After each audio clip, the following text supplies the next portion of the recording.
Lo que suele ser muy incómodo como pescadores puede ser una ventaja si sabemos aprovecharlo. Pesca con viento, esto es, pescando con Yay.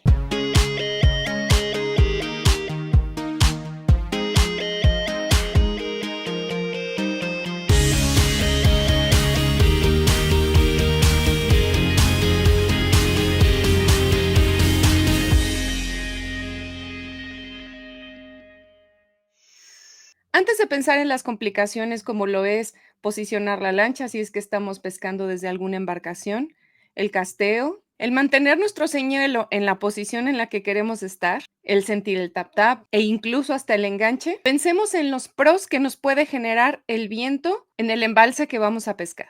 Al tener la superficie del agua agitada con el oleaje, hay menos visibilidad, lo que hace que la lobina se sienta más confiada y salga a cazar. El forraje también tiende a ser empujado hacia la orilla, lo que crea una zona de alimento acumulado. Y bueno, al tener oleaje, tenemos agua más oxigenada, lo que acelera el metabolismo de las lobinas y las puede poner más agresivas a la hora de alimentarse. Pero bueno, vámonos por partes.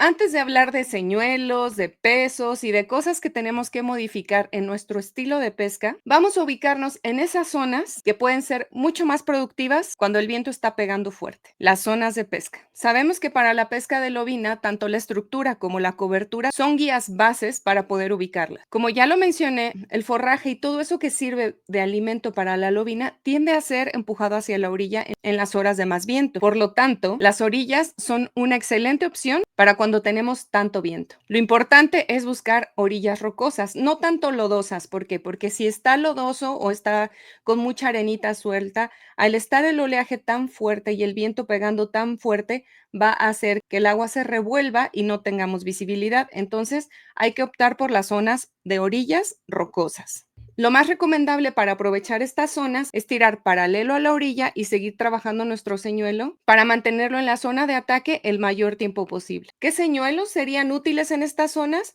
Bueno, pues paletones de media agua, esos que no se hunden tan profundos, pueden ser square bills, pueden ser paletones de paletas cuadradas o de paletas cortitas. Obviamente un spinnerbait o una hawaiana y podrían ser algunos jigs, pero hay que cuidar el peso. Puntas sumergidas. En estas puntas sumergidas, el viento crea un tipo de corriente al chocar contra ellas, lo que de igual manera puede arrastrar el alimento a los costados de la punta y precisamente esa es la zona de acecho. Siempre tenemos que tener en cuenta que hay que abordar esas puntas del lado que recibe el viento. ¿Qué podemos tirar en estas zonas? Jerkbaits suspendidos, curricanes de media agua nuevamente y pequeños swimbaits. Obviamente un árbol caído va a servir de refugio para el forraje y de zona de acecho para las lobinas. Para pescar estos árboles caídos o troncos gruesos, es más recomendable utilizar señuelos plásticos que puedan ir a fondo con arreglos como el Texas, como el Free Rig, pero siempre tomando en consideración el tamaño de nuestro peso para que podamos castearlo y sobre todo para que podamos sentir la mordida de la lobina. Recordemos que cuando hace mucho viento, este suele empujar nuestra línea y hacer un tipo de curva, la cual si no controlamos puede evitar que sintamos tanto el tap tap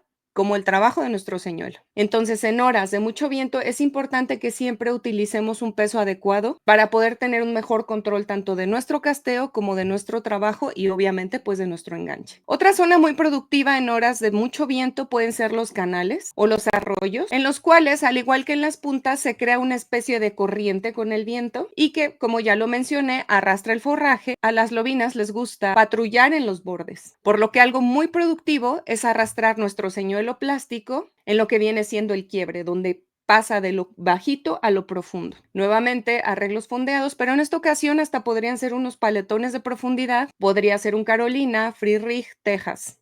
Pero siempre hay que considerar el tamaño de nuestro plomo. Podemos ir desde 3/8 hasta media onza, obviamente dependiendo del embalse que estamos pescando. Las zonas de vegetación también son una muy buena opción. En esas zonas el forraje se suele resguardar y son buenas opciones para tirar spinnerbaits o chatterbaits o incluso plásticos que podemos estar flipando o pichando. En estas zonas también es recomendable abordar primero las zonas donde pega el viento. Y bueno, en algunas presas, en algunos embalses, si es que los hay, los muelles son una muy buena opción, aunque aquí en México son pocos los lugares en donde podemos encontrar muelles. Si el embalse en el que estás pescando tiene algún muelle pequeño o tiene algunas embarcaciones estacionadas, pueden ser una muy buena opción para que empieces a trabajar, ya que bueno, pues son zonas que como ya lo mencioné y como ya lo he dicho desde un principio, acumulan el alimento. Entonces, si resumimos un poco el tema de los señuelos que podemos utilizar en las horas de mucho viento, basándonos obviamente en la estructura y en la cobertura que vamos a estar pescando, estamos hablando de señuelos que puedan emitir vibración y que puedan emitir destellos,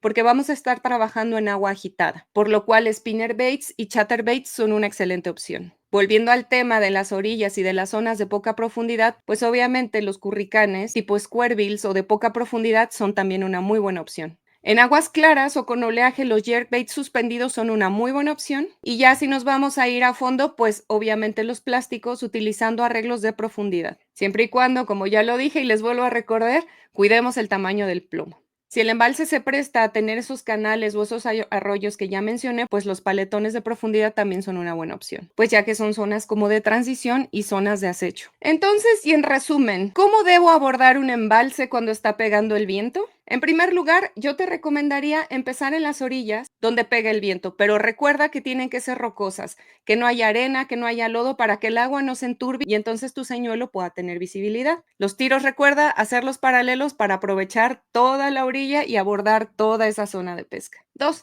Identifica la estructura y la cobertura del embalse en el que estás pescando. De esa manera te puedes guiar con puntas sumergidas, como ya lo mencioné, troncos gruesos, árboles gruesos, vegetación y todo eso que puede servir al forraje para resguardarse o que el mismo viento haya estado arrastrando y que la lobina son zonas en las que va a ir a buscar su alimento.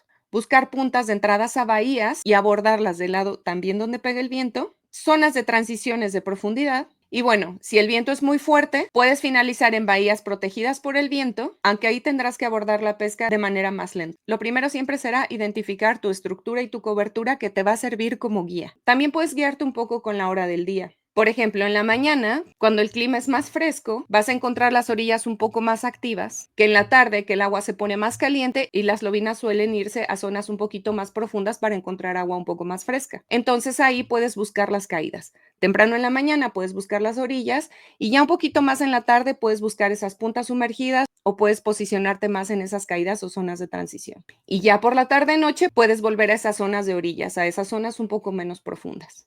Entonces, teniendo esa pequeña guía de qué señuelos puedo utilizar y qué zonas puedo abordar, nuestra zona a pescar se suele reducir y entonces podemos tomar decisiones mucho más acertadas que pueden hacer nuestro día de pesca mucho más productivo. Entonces, por la mañana podemos tomar la decisión de utilizar señuelos que sean más rápidos, más ruidosos y menos profundos. Al mediodía, un poco más lento, más pesado y más profundo. Y por la tarde podríamos utilizar algo de reacción. Recuerda que el equipo a utilizar para hawaianas, spinners, paletones es diferente a las cañas que utilizamos para los plásticos. Ten mucho en cuenta esto para que puedas tener un buen control de casteo a la hora de hacerlo en contra del viento. Como puedes ver, con esta información en mente, puede ser que tu zona de pesca se reduzca, puedas tomar decisiones más acertadas y tu día de pesca pueda ser mucho más productivo. El viento no necesariamente tiene que ser nuestro enemigo. Sí, suele ser incómodo, pero puedes tener muy buenas jornadas de pesca si encuentras precisamente esa zona en la que las lobinas se encuentran obviamente activas y se están alimentando. Recuerda que en verano las lobinas se agrupan por tamaño, así que si encuentras esa zona seguro te vas a divertir como loco. En Angler MX, tienda de pesca, tenemos una gran variedad de señuelos que te pueden servir para pescar con viento. Búscanos en nuestras redes sociales, contáctanos y estaremos más que felices de orientarte y ayudarte para que tengas una gran jornada de pesca. Espero que esta información te sea de mucha utilidad y pues nada, nos vemos en el agua. Bye.